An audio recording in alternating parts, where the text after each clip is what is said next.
Hello and good morning, everybody. I hope you guys are having a wonderful Saturday morning, wonderful start to your day. Maybe some of you are already in the afternoon, and shout out to all my friends from across the world. And maybe some of you are already, experiencing your Sunday morning. Wherever it is you are on the globe, thank you so much for joining us this morning for this wonderful show here. Today, I'm really excited because I've been wanting to have our guest on for a while, and finally, we were able to get things to work out and pan out. So I'm really excited to have the wonderfully awesome, just very charismatic, very creative Katie Fielding with us today. Katie, how are you doing today? First of all, this is the first time on Twitch, so I'm super excited. Secondly, I'm doing really good. It's the East Coast. I'm outside DC, and we are about to have the cicada invasion of Brood X. So I am like bracing myself for all of the cicadas that are about to emerge. So Oh my goodness. I remember those when I was young, growing up and working. My parents or my dad worked in a citrus farm, but man, the sound of those cicadas and then just seeing the little exoskeletons or the little, there, it was just something like, wow. But yeah, I can definitely see that. But yeah, that this part just, this Brood X comes every 17 years, and the last time I had just graduated college, so I distinctly remember it. So this brood is something. I can't wait because last awesome. time we didn't have smartphones, so this time we're gonna have like all the memes, and I can't wait Oh, for it. there you go. There, another cicada meme. Hey, you got to get ready for them every 17 years. It's definitely great to have those available. Well, Katie, thank you so much for being here today. I'm really excited. Today, we are going to have just a great conversation, just talking about work, life, and creativity. And, one of the things like we were talking backstage, I had seen you do a, PD session on just creative tools and creativity. And I was just really, very impressed with the tools that you shared and so on. So we'll definitely talk a little bit there about creativity. But let's just go ahead and kick it off a bit. And so, for those audience members that are just joining us right now, maybe those of you or those that'll be listening, tell us a little bit about yourself, and your context in education. And if you can throw in just something interesting about yourself that most people may not know. Sure, sure. So I am a tech coach. I'm finishing up my fourth year in that role. And it's been a great journey as a tech coach. Before that, I was a science teacher for 13 years.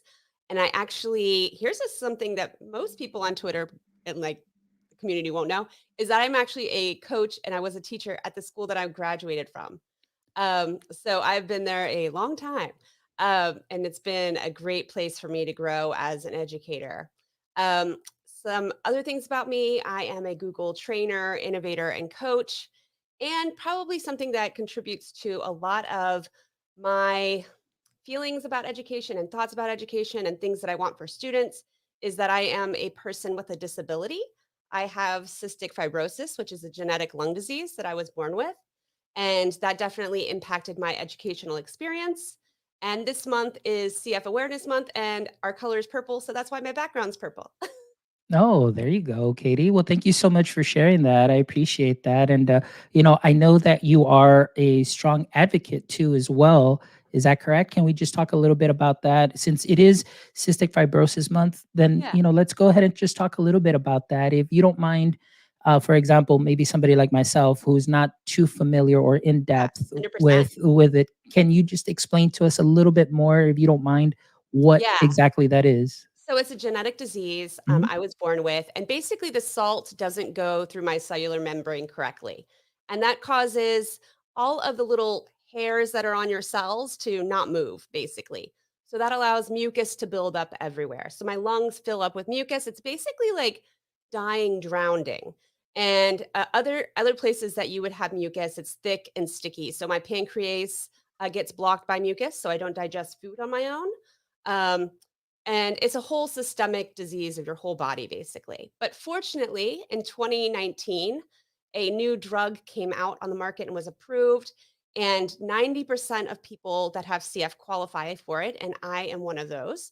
And so the journey this past 15, 16 months that I've been on it has been amazing. I've gained a lot of my lung function back that I had lost, and I'm feeling healthier than ever. But I've definitely taken the time that I used to spend taking care of myself, and I now spend that on advocacy because there are still 10% of people with CF that can't take this medicine. And I just want, the things that I've experienced for them to be able to do them. Also, I like to note that, most of those 10% of people are people of color because they have mutations that are more rare. So, our Hispanic CF population and our Black CF population, they are people that are not, that don't qualify as often for this great drug. So, I just want, to continue raising money for CF so that those people can have great outcomes like I've had and Perfect. do Well, great things. thank you for sharing. And Katie, I am popping in your link to your or the link to the website that you have. And here I opened up the page here that you're talking about, as far as advocacy. And here, of course, we see just these your story. I mean, what you're telling people, you're describing. So it's just putting yourself out there, with this as a strong advocate. So let's talk about that a little bit. Yeah. Be having, and of course this goes with our work life and creativity, but you know, was it difficult in the very beginning to do what it is that you're doing now, or what? Let's go back a little bit. What in your mind just sparked this to say, "Hey, you know what? I need to share this. I'm putting myself out there, and let's advocate." When did that moment just come to light for you? Yeah. So actually, as a kid, my dad was in the military, and we moved around a lot. And so I gave the explanation of why I coughed a lot to every time I moved. So I was really used to advocating and sharing my story. But I will say, just like any young adult, I kind of started to hide that part of me. So when I went into college, I was like, I don't really have to tell people about this. And then as like I became adult, I just wanted to be, quote unquote normal. Um, and just enjoy like being having a career and friends, and I kind of put the advocacy stuff to the side. But definitely I would say 4 years ago I realized that I'd started taking another medicine before this really revolutionary one that kind of like was definitely stabilizing me. And at that point I realized, wow, I really am going to have like a future ahead of me, and I can do some good for other people with CF. And as well as I was talking about, it's gave me some perspective about education, which led me to my Google Innovator project of improving homebound instruction for our students with medical disabilities. So, which kind of like everyone's now homebound, or was at least last year, so everyone got a taste of that. But really like the social isolation students with medical disabilities can have, and then just the the lack of, maybe digital skills some teacher had before, and not being able to provide all the resources they were giving students that they would give in class to those students at home, the same type of experience that they would have had in class. But now, um, you know, I think teachers have done a lot this year and they've learned a lot this year. And so I think those students that are home for whatever reason are going to have a much better experience moving forward, because those teachers have learned skills that are just what teachers have done this year has just been amazing. Yeah, and I agree with you. And you touched on something there, the homebound students. And I think oftentimes, we do forget, or maybe that we do have students that need services that are provided in their home. They need to go get a visit. And, sometimes, like you said, at that time, maybe the skill set or the skill level for a lot of the educators providing that type of instruction was not all there, but now we've learned some just wonderful lessons from that. There's educators that have grown, and yes, I do agree with you that this time around there is going to be better instruction. We've learned a lot, and so I'm really excited for that because Yeah. again, you just touched on maybe specific community within our schools that we often maybe don't even know that is there. So I Mhm. really love that, your advocacy and your Google Innovator project that tied to that as well. So that's awesome, Katie. I Yeah, it appreciate that. definitely made me more comfortable in telling my story as an adult. So my Google Innovator video, my audition or application video, not audition, application video, I share, I'm in my medical vest, I'm doing my treatments. And I think that was the first time in a long time that I'd share so openly what living with CF is like. And obviously, I was authentic and I was myself. And it brought me so many opportunities that have come from my Google Innovator experience. So that's something I try and pass on to my students is sharing their authentic experiences and being themselves gets them good places. Oh yeah. No, and I agree with you. I think and I was actually, on Instagram earlier and just talking a little bit about that. The just being authentic, authenticity goes a long way.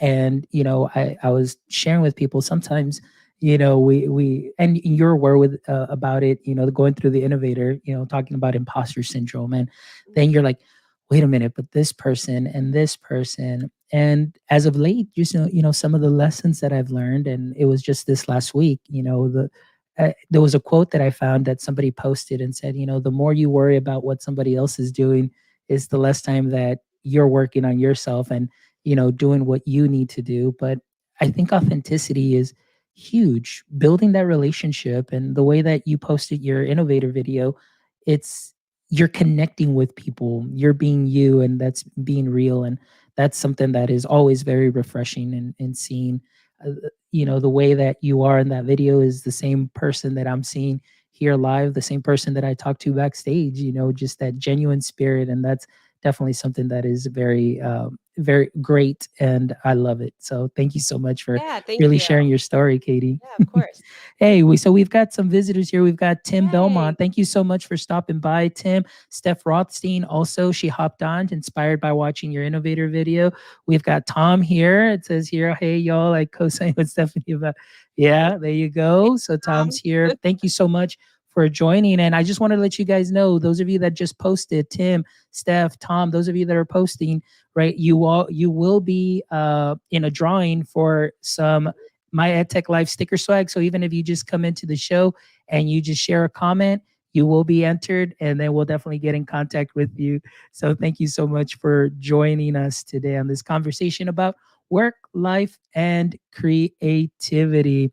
So, Katie, let's talk a little bit now about the work life right now. I know you said you're in DC right now. How are things so far right now in DC as far as schooling? Have you all gone well, at least in your district, are you still, doing a hybrid model? Are you face to face? What is it that's going on right now? We are still hybrid, yeah. Mhm. So we were completely remote until beginning of March, and then we began the hybrid instructional process. And students could, elect to stay home or elect to come into the building. I'm in a high school of about 3,000 students, almost 3,000, and we have about 80% that chose virtual to remain virtual. So we have about 20% of the students in the building right now. They can go 4 days a week right now. It first started out 2 days a week, and then based on the numbers, we've been able to bring more students back every day if they or 4 days a week, the Tuesday through Friday. But next year we will be back fully face to face 5 days a week if the student elects, or they can elect to be virtual completely. So Oh wow! it's been So it's been a ride. wow! So they do have a student choice then for. Yeah, they do. Yeah, so next year Okay. they've been able to choose this year how they wanted to receive their schooling, and next year they get to decide as well. They're going to make the decision. I think they're going to release a survey out to parents at the Mhm. end of this month to ask them what they would like for their student for the next year. Wow. So is it something that'll be where there'll be some teachers that will be designated just for online learning, and then of course you've got the classroom face to face, or is it going to be one teacher does both concurrently? It's been challenging this year. Yeah, so that's what we've been doing this year, and it's very challenging. I like to Yes. talk about it like you're working the drive-through and you're working the front counter at McDonald's. You have 2 different audiences that you're dealing with at the same time. So that is a lot for teachers. So that is hopefully not what is gonna happen at the current what we've been told is there would be, specific virtual teachers and specific, face-to-face teachers. Um, and it could be, and I don't know how it will pan out. I think it will be based on numbers and what the teacher teaches. Maybe it would be that first period they'll be in person only, and then maybe second period they teach a virtual class. It's going to depend on the numbers of how many students want to take what classes and what teachers teach things. But as the school board has decided, hopefully that hybrid would not be happening. We'll see. Yeah, no, we'll Lots see of how things that can goes. change. But I love the way that you made that comparison. I had never seen that. I know it's difficult, and you're essentially, you're doing two jobs at once, and that definitely causes a lot of burnout. It's you've got Yeah. your online kids, you've got your face to face, and then sometimes people question, well, if my student is going back to school face to face, why are they still on a computer? And it's kind of like, well, what do you do there? And so yeah, Right. it's like you're taking the order, but you're here at the counter too at the same time. And yeah, that's definitely a difficult Anyone who's difficult worked fast food knows how hard that is. So, trying to be in multiple spots in your store, so, Yeah. yeah. So now in your district, what right now, at least that you're seeing personally, aside from, the model that you just described right now, what are some of the other challenges that you may be facing right now that you're seeing? Yeah, I think definitely. I just did a high school level, so the social emotional learning and the experiences that our students are missing out on. I know we're having a not prom activity.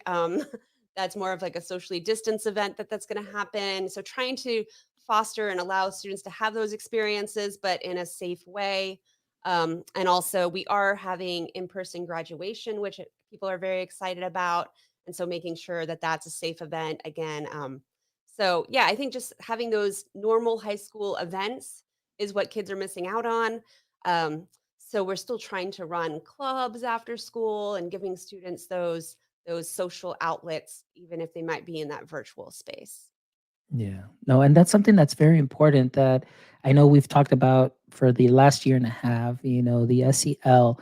And I think, I mean, we've definitely have learned a lot of lessons. And as educators, we definitely need to be more familiar with SEL. And even when we come back to as well as something that is implemented in your curriculum or whether it's in your classroom, because that's something that's very important because in the last year and a half, students have not been able to socialize as they normally would, through the school year. And like you said, those activities right now, at least here in our local school districts, that we're seeing is we are seeing some of those activities slowly, coming back where, students they're doing like some track, some students, some athletics. We recently saw here at our local university, they did face to face graduation, but I mean, you see everybody like socially distanced, the chairs wide apart, everything is outdoors, being very cautious. But, from a couple of semesters ago where everybody was just sending in a graduation picture and you're just seeing things on a screen to this now, it's good that we're seeing It that. is. And so Yeah. hopefully, like you said, it'll be just something great where students can just get back. I know Steph Rothstein was on here, and I know she's been posting there in her district where the students are coming back face to face and they're doing wonderful activities outdoors, music classes outdoors, all of that good stuff. So now students are back. They're, connecting pretty much. Yeah, And the that, connection is so important. yeah. You know, in our district, there have been students that, have committed suicide this year. It's every year when you're in a school district that happens. But I think this year it's been especially poignant when those events have happened because you know that everyone is very stressed and has a lot of anxiety about things going on, and those moments just hurt a little harder.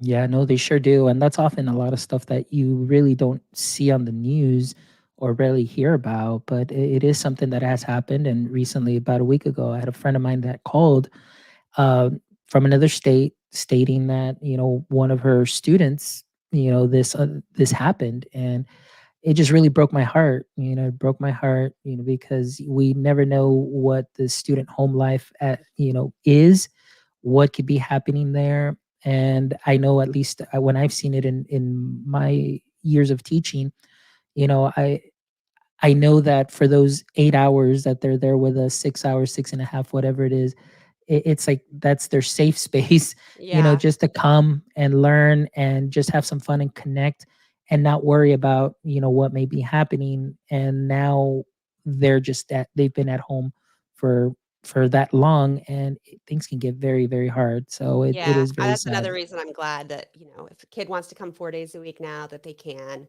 they have that opportunity. Yeah, yeah, for sure, for Yeah. sure. So let's talk a little bit more here about, some of how, as yourself personally, as an educator, just during this time, and we're still taking sticking to the work context here. Yeah, yeah, yeah. What are some of the important lessons that you've learned? You know, Yeah, that I am I think this drug that I've been on this past year has been amazing and it's given me a lot more time that I used to have to take care of myself physically to start taking care of myself emotionally and then also forward looking and planning to what I want in the future because I never really thought about that before. So I'm kind of I personally have been blessed with this year to kind of think about those things and decide what I want and also taken the events of this year that to play into those decisions. So I've decided important lessons I've learned that I kind of do want to go into educational leadership. And that's something I didn't think I ever wanted to do or would have time to do before. So I'm going to be starting that program in the fall. So that was a lesson. I guess the lesson is like, what do I want to do and how do I want to contribute to our profession and how do I want to continue supporting teachers?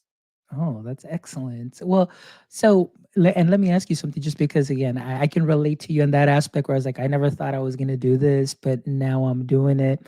So, is it something just like you said? Now you really just want to help contribute to just the growth, maybe be a change agent, agent, changing the landscape. I know our education landscape has changed. I mean, we've learned a lot of lessons. We were talking about this earlier prior to the show, how that has changed. And so, is that something like you said that it just really motivated you and seeing like, hey, I can make a difference. Like we can do this, because I'm sure there's a lot of like-minded educators out there that maybe after this said, hey, I want to take that step because change needs to be made.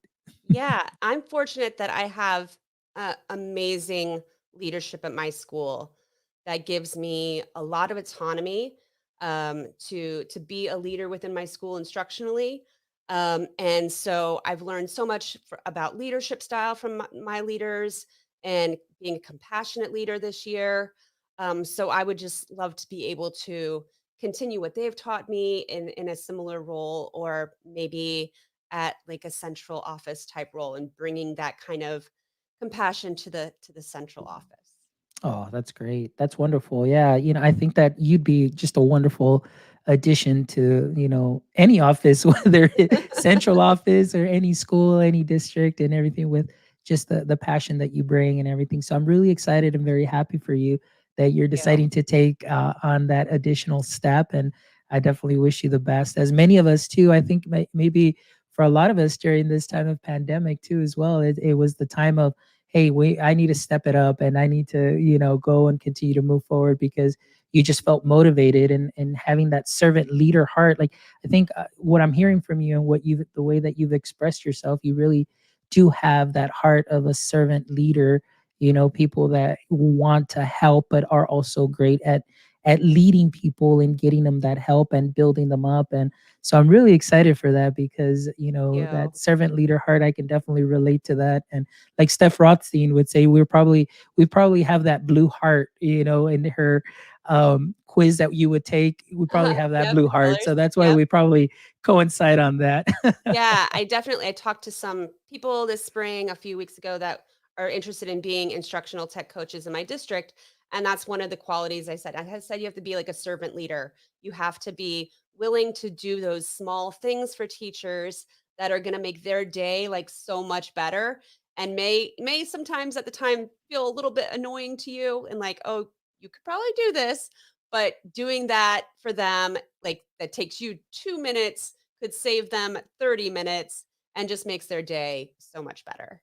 Yeah, exactly. It's all about filling that bucket. And like you said, Yep. it's learning, and that's all a learning experience. And it's very similar to my experience. And that's what I love. Like, it's not so much that, oh, they depend on me. It's no, it's like, I want to help. It's like, hey, let's go. Let's put this in your hands. Let's get it going.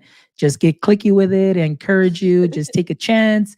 It's going to be fine. You're not going to break anything. Control Z, refresh. It's all good. 100%, Yeah. 100%. All right. So, Katie, I want to ask you a little bit more here, as far as, what you've been going through, and of course your current role, and like you said, you mentioned you had some great leadership, but also maybe another aspect, who have been like your biggest supporters, mentors, role models over the course of your career? Well, I would say throughout the course of my career, all of my colleagues have always been super supportive. Um, and I say this because there have been times when, being a person with CF, I've been out for several weeks and or I come to work doing IV medication. And my colleagues have always been there. And maybe that's why I've been at the same school for 17 years because it does have that supportive family. They know me, and it's never been seen as a weakness. Me having to be out, and that's just always been something I've always appreciated.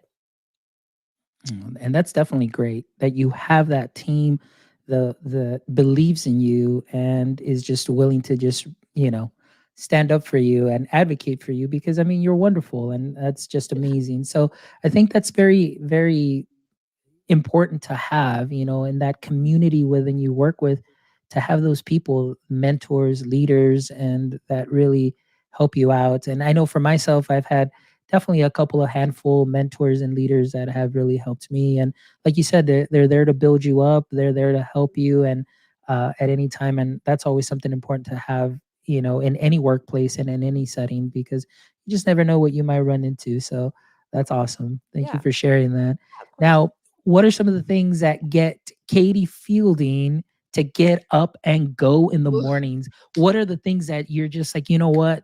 Like, I gotta go. I gotta do this. Let's do it. Yeah. Oh, well, first of all, I'm totally a morning person, so it's not that hard. I am one of those crazy, I'm up, I never have an alarm. I'm just going for it. Um, but right now, I would say what motivates me, work-wise is getting kids creating things that allow them to like help build their identity, because in high school, that's really building time of their self-identity, and then also building them to be advocates for whatever it is they're passionate about and using creativity to share that passion. Nice. That would Well, be what's getting me going lately. nice. I love it. I love it. And I love that you're adding that creativity, that aspect to them, bringing it to them. And I think that's something that's very important. And as of late, a lot of the conversations that we've had here with previous guests have, at some point touched on creativity, and in talking about some of the points where, at what grade level do students start losing a little bit Mm, of that creativity, and it's kind of like seems like, okay, even more so now, like in kinder. I mean, I don't know, it's the state of Texas. They do state tests for kindergartners, and I'm thinking to myself, it's like, why? kinder is the time, kinder, first grade, third grade, where you should be hands-on, creating, learning, being a kid, and learning the alphabet, your animals, and so on. And but then, I was talking to Tisha Ponce, and I always bring her name up because Oh, I love it Tisha. resonates that in third grade, we mentioned third grade, when the state testing starts here in Texas, it seems like there's that little lull where now it's the creativity kind of goes down in that sense, because now third, fifth, eighth, seventh, ninth grade, and so on, you've got state tests, and then all of a sudden, kind of creativity goes up a little bit more, kind of at the high school level, where now once you're done with your testing, it's like, okay, I don't have to worry about this. Now I've got music, I've got clubs, I've got art, I've got band, I've got code club, esports, and all this stuff. So that kind of comes back. But man, we lose a lot of that there in the elementary to junior high levels. So that's for me right now. I'm on that kind of creative journey where I want to bring creativity to everybody, because we definitely need to stay in touch with our creative side. Yeah, I mean, that is where the future of jobs is the creative thinking. And I was we were talking earlier about what creativity before we got on, and just like that art. A lot of people think like art artistic equals creativity, and that's just not the case. Like, I was a science teacher, and there's so much creative thinking in doing science. um, and I remember actually way back in the 80s in second grade, I was like a straight A student because I was like a sick kid.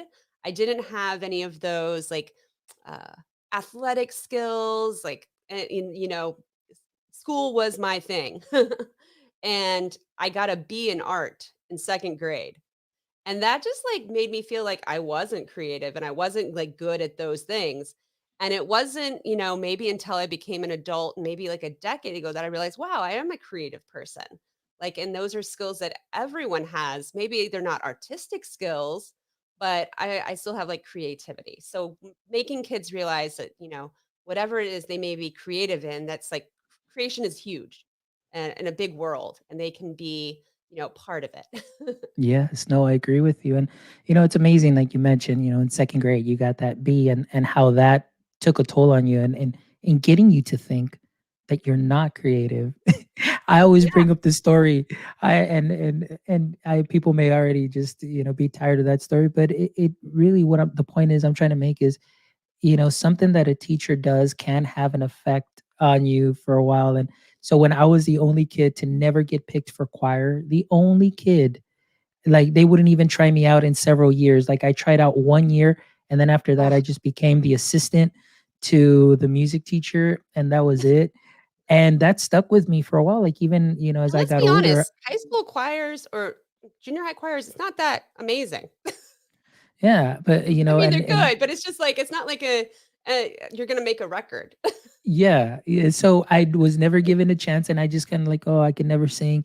And then I decided to take voice lessons as I got older, Oh, I because I love was like, that. "No, I can sing. I know I Yes. can, and it's just a matter of practicing." But, we need to be careful as educators, what we tell our students that they can or cannot do, because it can take a toll. And but now, you are very creative, and, like, when I saw you do your presentation, I mean, even just that, the design of the presentation that I saw you do, Oh, the thank you. resources that you had, I mean, that takes a lot of creativity. So, like, you're right, it artistic does not equal creative.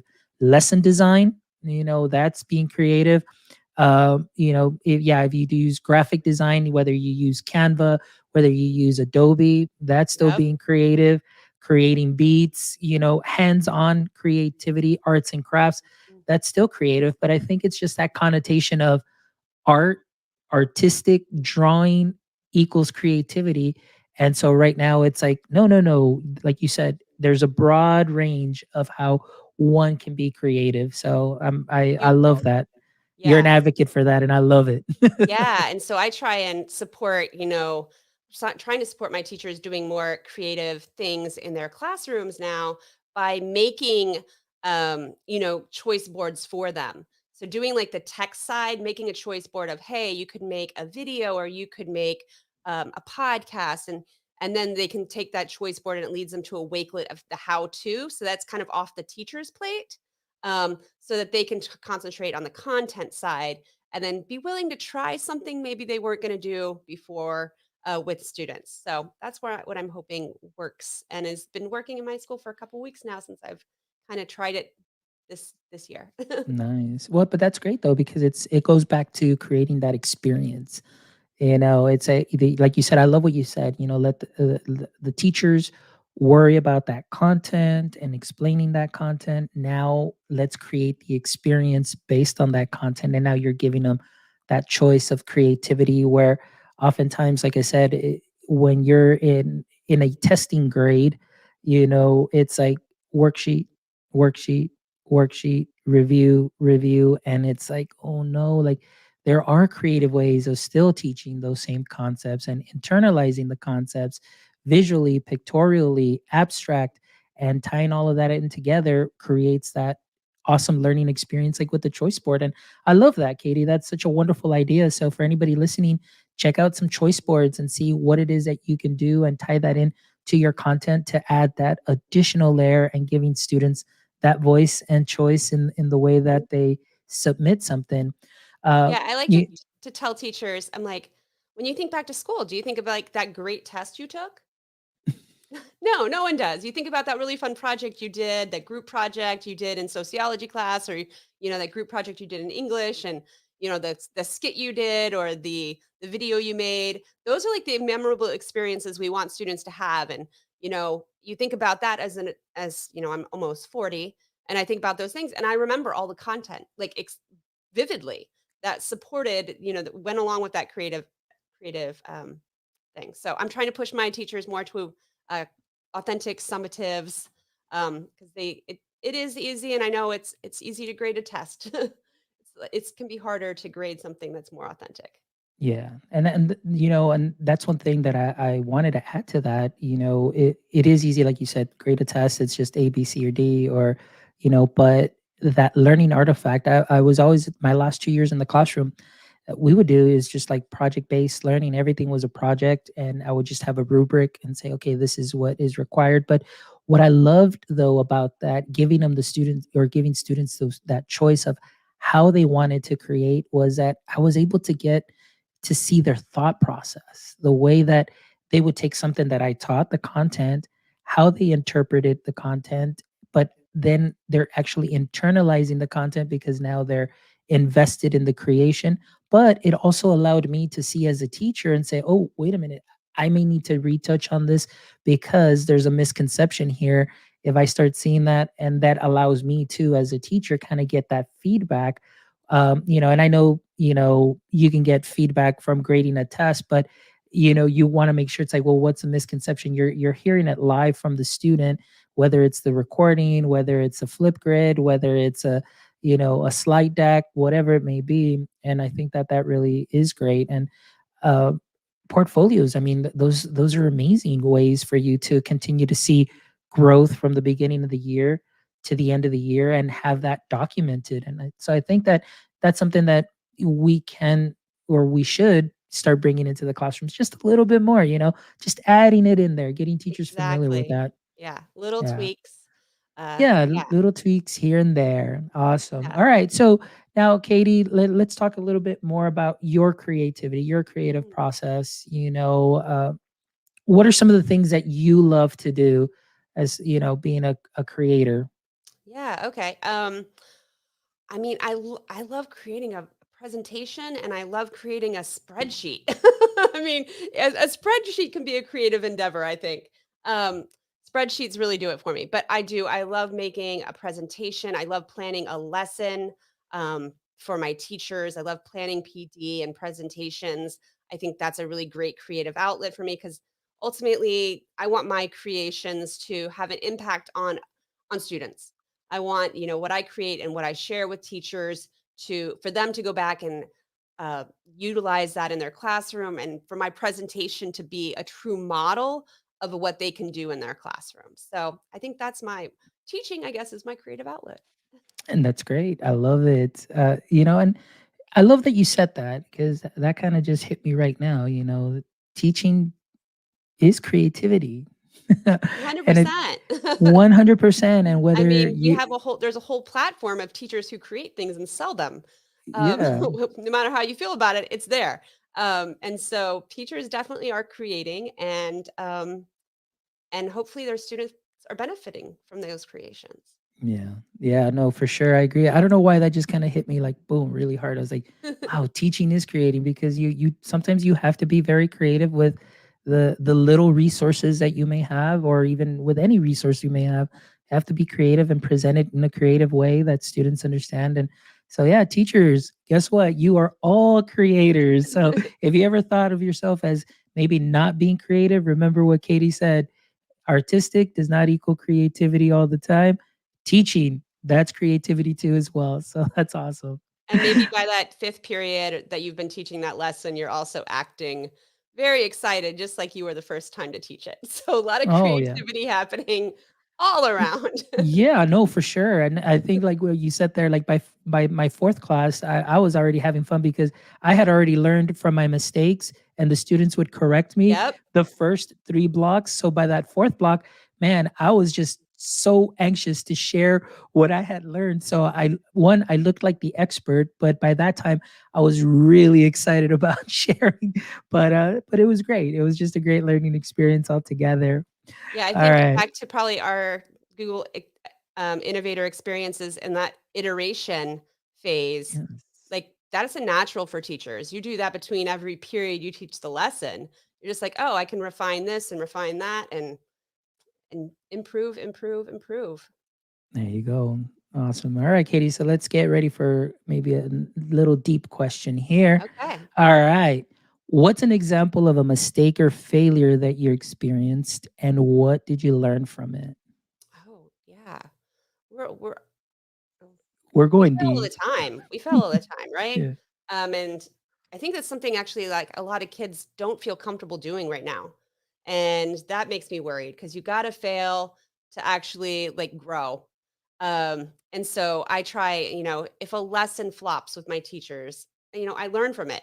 Like, you know, um, I guess a recent I don't even consider those failures because I'm always trying to learn from them.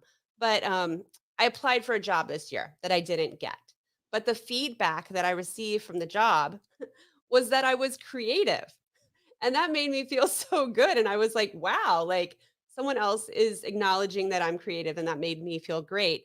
And so I guess failure isn't like a bad word to me. And I don't want it to be a bad word for students. Um, so I guess I'm always learning from everything I do. I'm just a consummate learner and trying to grow. And so I don't feel bad or about mistakes or failures. Good. I'm glad. And it doesn't seem like you're the type of person, that would do that because you just seem like you just very resilient and like you said, that learning experience is what counts. And I feel you on that. Oftentimes, you know, things don't go right, but it's okay. I mean, that's and so like going back to innovator, like my thing is that I posted on my write up my favorite three words that I have always used and I always share and have helped me, in my education career has always been improvise, adapt, and overcome. So, like you said, you have that great lesson. It may flop. All right, let's improvise. Number one, I can just say, hey guys, let's try it this way, or you know what, let's revisit that. And it's okay to come and do that. Adapt to that situation. And then, of course, just overcome it. Don't let it be, a hanging cloud over you that you said, oh man, that didn't go the way I wanted. It's like, all right, it didn't go the way I wanted, but what can I tweak? So, you Yeah. know, I love I'm those with 3 you. words. I I'm love I'm those 3 with words. you. I think they really also define living with disability, like, in this world, because often it's, like, not the disability you have, but it's the whole system around you that you have to adapt to or overcome or improvise in. So I think that's just great words for life in general for most people. Yeah. Yeah. So I want to give a shout out to my friend Sean. I learned that when I lived in Arizona for a year.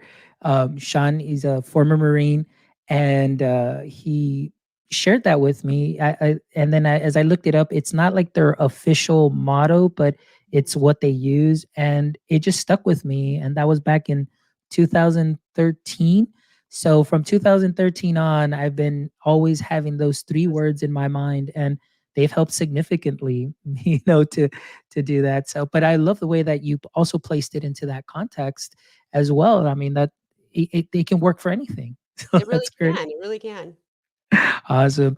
Okay, so let's go ahead and check this out here, Katie. So now I'm going to put you on the spot a little bit more. Okay.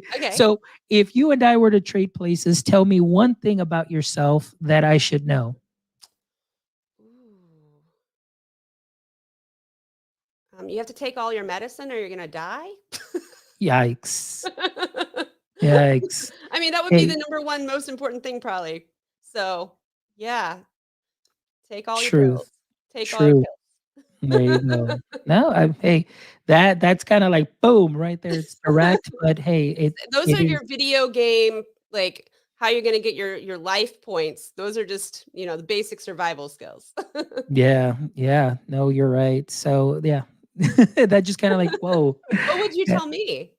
What would I tell you? Yeah. Something that, if I were to trade places, that's a great question. So I think what I would tell you right now is that I am passionate about creativity. I mean, I don't it's well, that's the one thing that comes to mind. Like right now, I am on that creative journey, and it's really like I even posted up. It's like my vision, my passion, and my message right now. That I don't know why I'm obsessing over it a lot, but it's because I really want people to see, like you said, creativity doesn't equal artistic. If you don't, can't put a pen to paper or pencil to paper, doesn't make you less creative than, a teacher who designs a wonderful lesson, because they're creators, and maybe teachers aren't seeing themselves as creators. So right now, that's what's driving me. That's on my mind right now, finding that creative outlet, not only for myself and learning one new thing a day, but in sharing with others and documenting this and saying, hey, I didn't know this tool, but I took the time to learn it, and now I can apply it, and now I can see where I can take it. So right now, that's what's driving me, just wanting people to know that you're all creatives, you all have abilities, musical abilities. Maybe some of you are artistic, some of you are great with graphic design, some of you can create a program using code, some of you can, just I don't know, are hands on, very arts and craftsy, and that's being creative. So that's right now what's driving me. That's my I love passion. that. And so yeah, I'm loving it right now. It's almost like a second innovator project that I would start doing. Like Ooh. if they had like an innovator part two, that would be my application. My vision, my passion, my message is anybody can create. Anybody. So yeah. So that's I right think now maybe what I'm on. we need to build a museum of creativity, and it could have like a lesson plan hall. Yeah, you know what? Yeah, a lesson plan hall. I like that. That would be Because great, people think, oh, creative things are put in museums. We just need to like showcase all the ways people can be creative in a museum. Yeah. Yeah. I like that idea too. Or actually, I was even thinking about taking it to where, that museum of like digital art, like where people from around the world, and it doesn't have to be anything done like with Canva or Adobe, but Mm. maybe just their creation, just like this is the creation museum. Here is what Katie did using Canva. Here's what Fonz did using Thunkable. He created an app. Here is what so and so, and just showcase that to the world. And I know we do it on Twitter, but we do it as Yeah. individuals, but maybe as a collective, and just maybe a global we are creatives movement. I don't know. Now you've got these Feel like ideas in my now you head. have a whole new project. Yes, I have a whole new project there now. So, yeah, but that's wonderful. Oh my goodness, Katie, it's just been so wonderful to be able to hang out and chat with you, and just oh, one more thing that I didn't want to leave without mentioning this, but we talked a little bit about something in before the Yeah. show, that default setting. Yeah, default Remember? settings. Yeah, Yeah, I so just let's came up talk a with it on little the bit fly. about that. Yeah, let's talk a little bit about that before we wrap up. But as we know, teachers are slowly they're going to be coming back to the classrooms, and I told you a little bit about that. It's like muscle memory. It's like if you've done Mhm. it for so many years, it's like you're back in your four walls, and it's muscle memory. It's like, all right, let's put the tech aside, and here are the Back to the handouts. copy Here's this. machine. Here's that. Back to the copy machine. Exactly. But you said something that really resonated with me. And what was it that you said? Yeah, people are gonna wanna reset themselves back to their default settings. So Ooh. we, as, like, coaches, we have to figure out how to keep them in their new, like, customized, personalized settings for students, and keep them moving forward and not, like, reset, because that reset button is so easy to hit, right? So Oh, easy, Katie, that was awesome. I love that. That's those personalized settings for your right? teachers and for your students, and don't revert back to default settings. Oh, that is fire right there. That's going to be like a nice sound clip right there Yeah, that we'll be posting, because that's something that's important. As much as we love to help our teachers, and we want to see them succeed, we can still find balance between the tech and inside the classroom, as the tech is a tool to add that additional layer, and you can mix both. They play well together, but 100%. let's just keep that mentality. Those personalized settings definitely need to make sure that we keep those for sure. Yes. Yeah, Excellent. that blended learning, that personalized learning, let's not, like, lose that when we go back into the classroom. Yeah. So we've got it says here, I've worked with Thunkable before. I think there could be applications for that in language arts, as they can develop a product that can market Oh, uses cool. logos, etc., based on research they do. Yes. I definitely agree.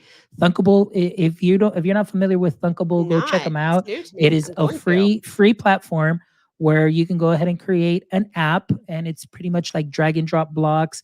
They've got great, Ooh. excellent tutorials on YouTube as well, and you can create your first app probably within less than 10 minutes. One of the first apps that I created using Thunkable was hot dog, not a hot dog. So I would just, it was an image recognizer. So if it was a hot dog, it would say hot dog. If you take a picture of something else, it wasn't a hot dog. There's also another one that you can do where you can point it at an object and it'll tell you what the object is, and it's free. And that's what I love about it. I'm all about, if it's free, it's for me. So definitely Cool. check it out. Be I creative will. with Thank that, you. and that'll work.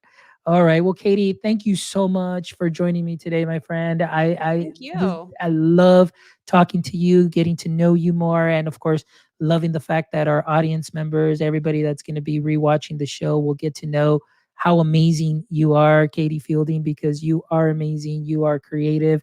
You are a passionate educator, servant leader, and I'm just so thankful that you are part of my PLF, my personal learning family, but also that you are part of the educator community and are a leader. And, thank you so much for everything that you do. No, thank you for what you do.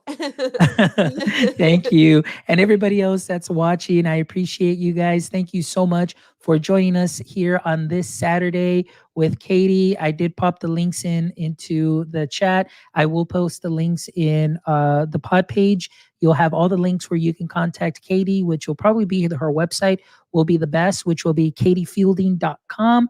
So you'll get to know all things Katie. Check her out. Follow her on Twitter, guys, social media. She's always sharing some awesome stuff. And definitely, if you ever get a chance to sit in on one of her PD sessions, definitely do so. Sign up for them. She is wonderful, very thorough, very easy to understand. And she definitely gets you motivated to go and do what it is that she just taught you to do. So check her out, guys. And again, thank you so much to everybody for making my EdTech life what it is today. If you're interested on being a guest, please go to myedtech.life. Go ahead and click on the link there. Shoot us a message. We're definitely booking for June and July already. Let us know. Visit our store. Also, as well, if you want to support the show, give us a like. Give us a like here on YouTube or on any social media. Follow us, and we'd appreciate everything that actually, we just appreciate that, all the likes and everything. But thank you so much. And as always, my friends, until next time, stay techy.